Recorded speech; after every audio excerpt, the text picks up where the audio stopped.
Hello everyone. My name is Stephen Woody. I'm the first year experience librarian at Maybe Library.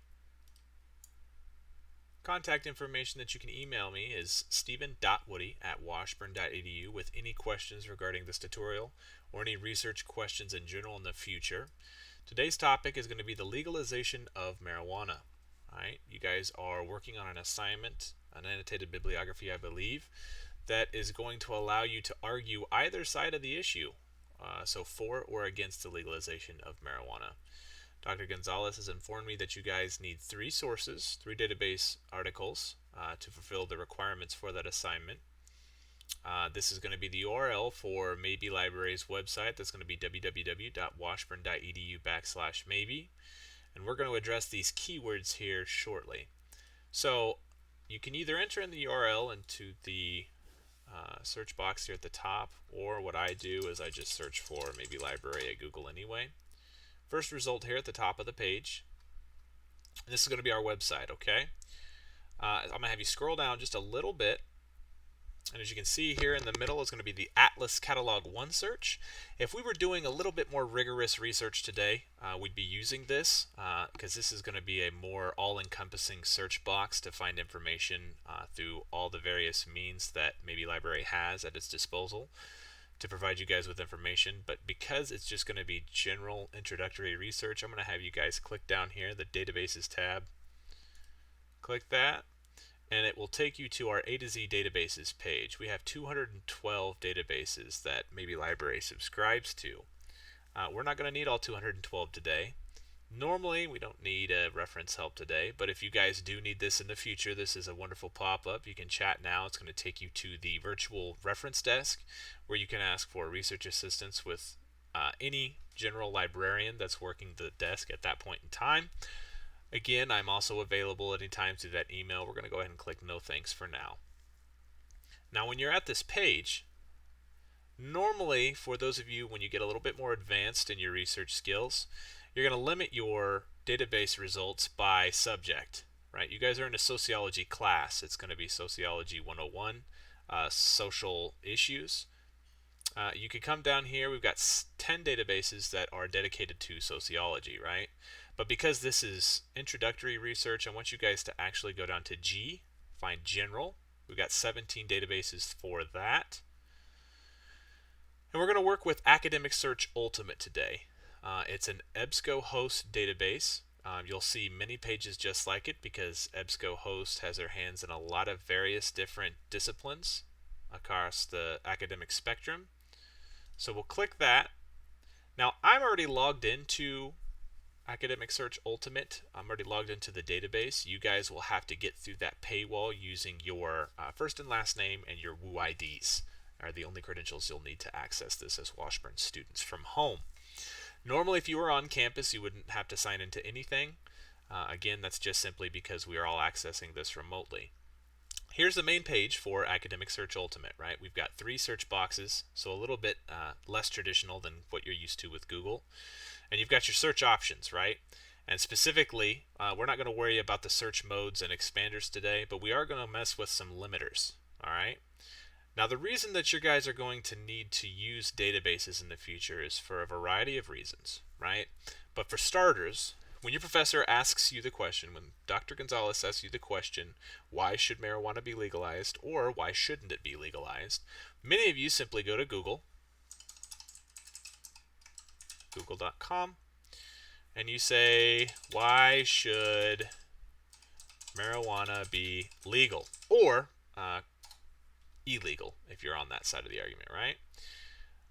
Now, if you're doing this, right, I just entered in an entire question string into Google. Now, let me make sure I zoom in on this for you, right? 70 million results.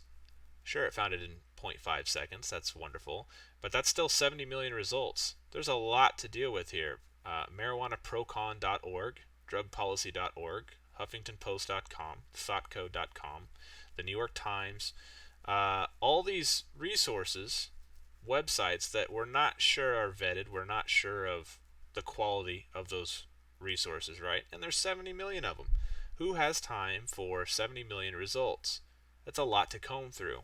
And this will freeze up most researchers, especially early college students because there's so much information out there. It's a term called informational overload. Excuse me, overload. That just causes you to freeze up, and then you don't want to do any research, and then you don't want to do the assignment because you don't know where to start, right? That's why we're going to the database. Academic Search Ultimate, right? Now in these search boxes, instead of entering entire search strings, which you could do, it's going to be less efficient. We're going to deal with key terms today. I'm going to bring those up. For and against, right? The argument that you guys are making, or at least half of the class against the other half of the class. For and against, right? So just in the legalization of marijuana, we're going to break down just that, legal and marijuana. You could replace that with a synonym for marijuana, for just another street name for that drug, which is weed. You could use drugs. You could use bad, good, medicinal. The war on drugs. Marijuana is a big part of the war on drugs, right? You could also, and I'm going to put this in here, arguments. Arguments is going to be a massive part of what you're doing, right? You're making an argument for or against the legalization of marijuana, okay? So we're just going to use these first three results, right? Now remember, we had 70 million search results up here in Google. We're going to start off, and I'm going to show you a few things, okay? We're going to do it just like we did on the key terms there in the Word document. Legal marijuana arguments. Right? Oh, I didn't need that E. Arguments. Okay, we're going to leave the search limiters alone for right now, okay, because I'm going to show you some things. We're just going to search with this and look at the difference. Three terms. Three terms out of just taking the question that Dr. Gonzalez has asked you to look for. We went from a Google search that many of you have probably already done on your own time, 70 million results, to 41 results. 41 results, right? Just for the sake of the argument, I'll show you the importance of key terms and using more key terms or using less key terms, right? Let's go ahead and delete arguments. Let's search for just legal and marijuana. All of a sudden, we've jumped up to 2,627, right? When we say 2,627 results, we're just looking for legal and marijuana, any article with that in the title, okay? No other limiters. State must compete optimal pricing of legal cannabis. We're not worried about pricing of legal marijuana, right? That's not what we're worried about. The need for better marijuana sales data. We don't need that. I mean, I guess you could argue that if you were saying you didn't want to, or you were against the legalization of marijuana because there's not enough information. That could be a small argument to be made. Marijuana business attorneys and professional deference standard. Again, we're dealing a lot with marijuana legalization as a business model, the profitability, perhaps the taxation might be in some of this stuff, right? But you see some of the problems. We're not getting to arguments. The nature of illegality under neoliberalism and post-neoliberalism, that has nothing to do with what we're talking about, right? There might be a small section in this article that deals with marijuana and its legality, but by and large, the article is not all containing information about just those circumstances that we're looking for. Marijuana sources in a medical marijuana environment, right? So that's going to be an argument for. But at least you see how this kind of convolutes the search process of what we're looking for, right? That's not as important as some of the things that we're going to need. So we're going to put the arguments back in.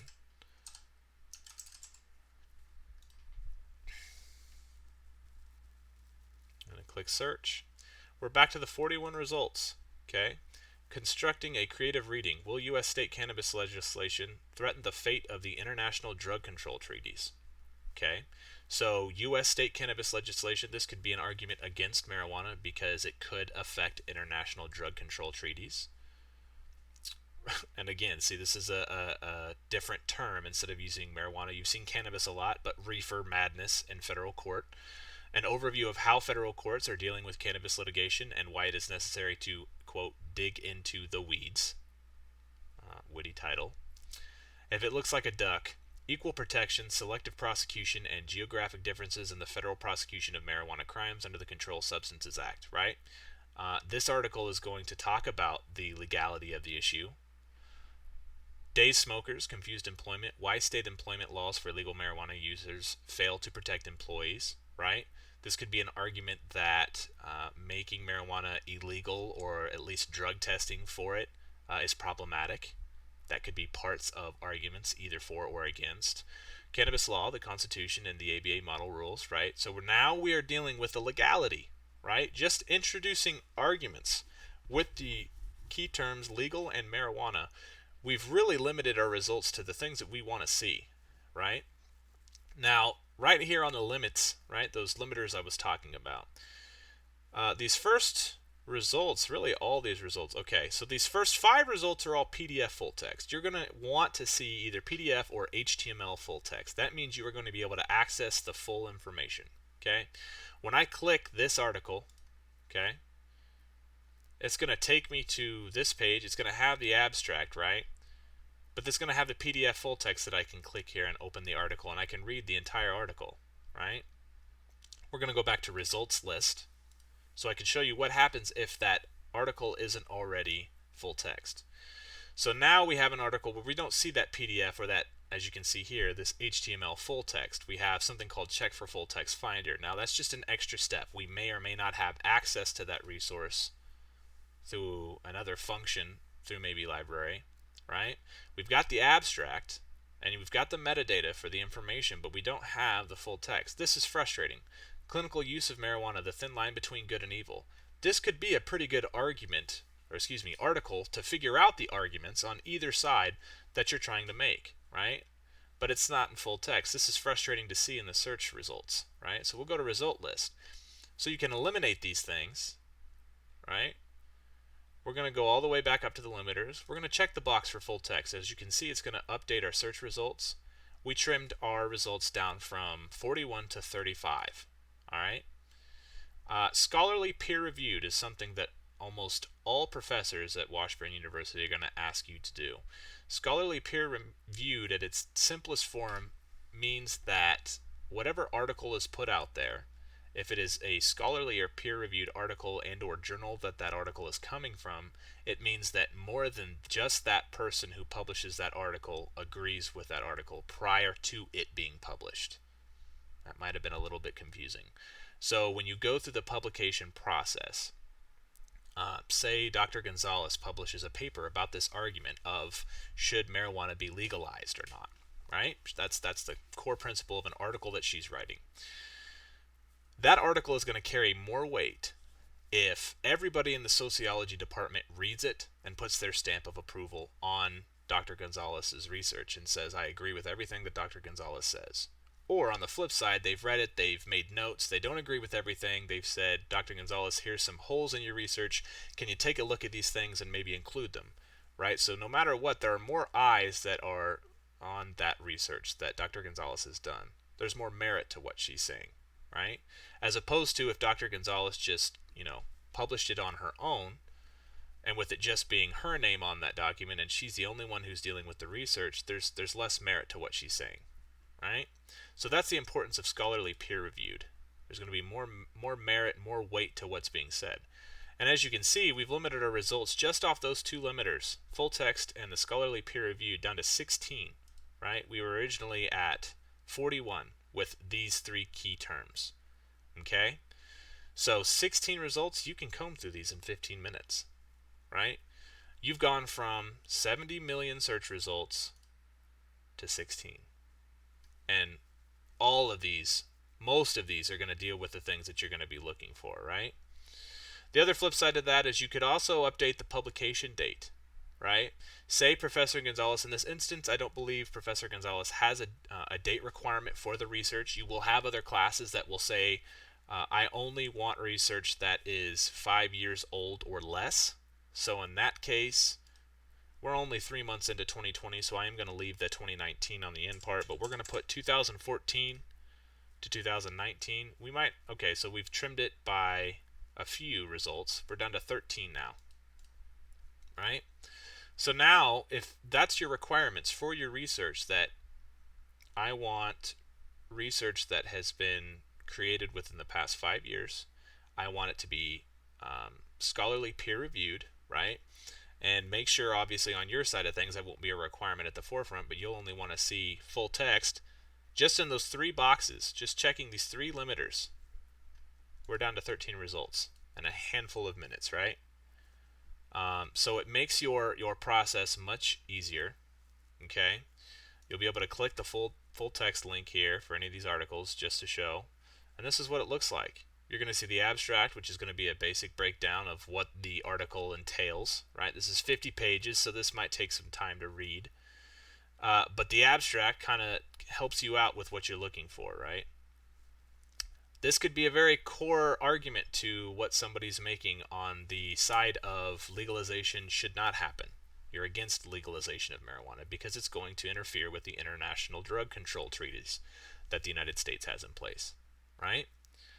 So that is accessing databases in a nutshell for this class. Again, my name is Stephen Woody. I'm the first year experience librarian. If you guys have any other questions about research anything or in general questions that I can answer, please feel free to email me at stephen.woody@washburn.edu. Thank you so much for your time.